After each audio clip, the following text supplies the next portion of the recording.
This is the second lecture over break-even analysis for linear equations for Math 107. In the previous lecture, we just looked at finding the break-even point, and we're given the cost, the price, the variable costs, and all that information. Sometimes the problem has to be worked in a different direction. I'm now going to go over the second problem or second example that's given in the lecture notes, in the printed lecture notes. In this case, the revenue, I think this was some cabinet manufacturer, was 120x. In other words, cabinets are made by this person and sold for $120 each. The costs include the fixed cost of $300 for a shop, and the materials and time and everything to make this cabinets are $60. So it looks like you've had a markup of, you've doubled the cost, for what you're selling them is double the cost. So it seems like things should be pretty good, but let's look at what happens here. Here's our profit. Remember, it is revenue minus cost, and I can't stress enough that you better subtract all the costs off the revenue. Okay, and this becomes, in this case, 60x minus 300. The break-even point is found by setting revenue equal to cost or profit equal to 0. It's equivalent. When we do that, we find that we're going to have 120x equal to 300 plus 60x. And solving for x is 5. That means you must sell 5 cabinets just to break even.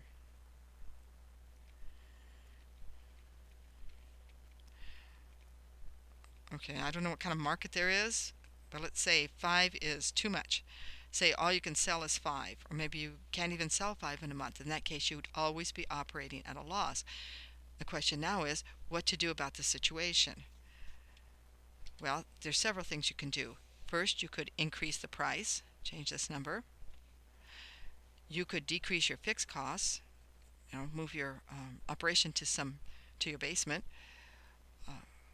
Or you could decrease the cost that it takes to make the cabinets, and that will change your break-even point.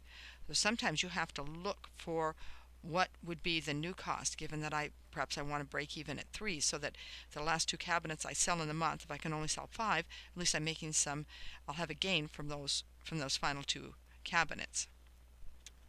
So I'll set up the algebra for that, and this is done algebraically. Remember, in general, to find break-even, we set revenue equal to cost. In terms of all the variables, revenue is price times x. Cost is the fixed cost plus the variable cost times x. And now let's fill in what we do know. Let's say we want to change the price in this situation. All right. And we want the break-even to be at 3. We want break-even, I'll put that up here, has to be at 3. So you're doing this work for somebody else and they say, I want to break even at 3. So, and you want to find the new price that would be required. What would you have to charge on your cabinets, assuming you could sell the same number each month, to break even at 3? So we'll investigate that by leaving price as a variable. X is the break-even, so it's 3. Okay, so this is 3 times P. And here the fixed costs are still 300. I'm not going to change those. The variable costs are 60, and that's multiplied by 3. All right, because break-even is 3. So I substituted for the 3, put an arrow here, for x, but I leave p as a variable because I'm going to find a new price. So when I solve for p, I get p is equal to 180. In other words, if the price was 180, I would break even on these cabinets if I sold 3 a month. And you obviously can say there's a dynamics here of cost and supply and demand, and what does a higher cost do to the number that you can sell, and that's a whole nother issue. I'll do one more similar to this. Let's say you want to change the variable costs. So you would set the equation up again like this. Maybe it'd be easier to lower your cost. Okay, Let's say you still want to sell them for $120 and you want the break even to be at 3. You still have a same $300 fixed cost for the shop, but I want to find a new variable cost, and this would be multiplied by 3, so I would solve for the variable cost. When you work through this, you find that the variable cost has to equal 20. Of course, you might try to do a combination, but that's a little more complicated analysis. So that is the idea here. You can treat the price, the fixed cost, and the variable cost as variables and specify the break even, and then solve for the kind of price you would have to charge in order to put your break even at a particular point. So this is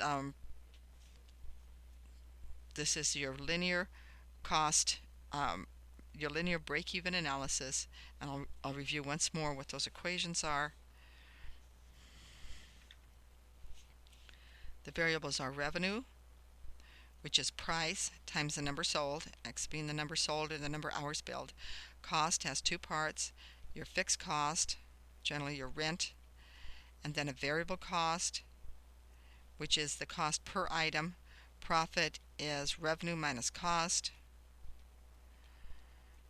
which is price minus the variable cost times X minus the fixed cost. Be sure to subtract all the costs.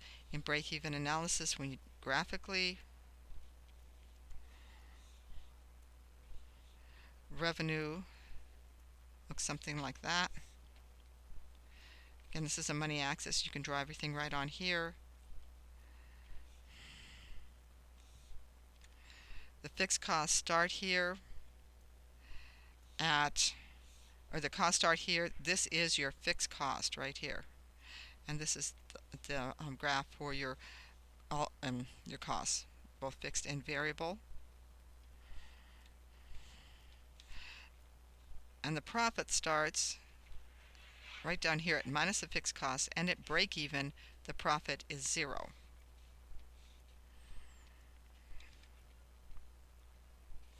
And this is minus your fixed cost. That's where you start.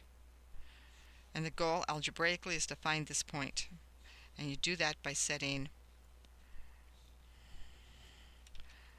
R equal to C and solving for X. On the other hand, if you want to set the break-even point, then you have to solve these equations again, put R equal to C, set X equal to the break-even point, and then find the price, the variable cost, or the fixed cost that would drive that point down to your desired value.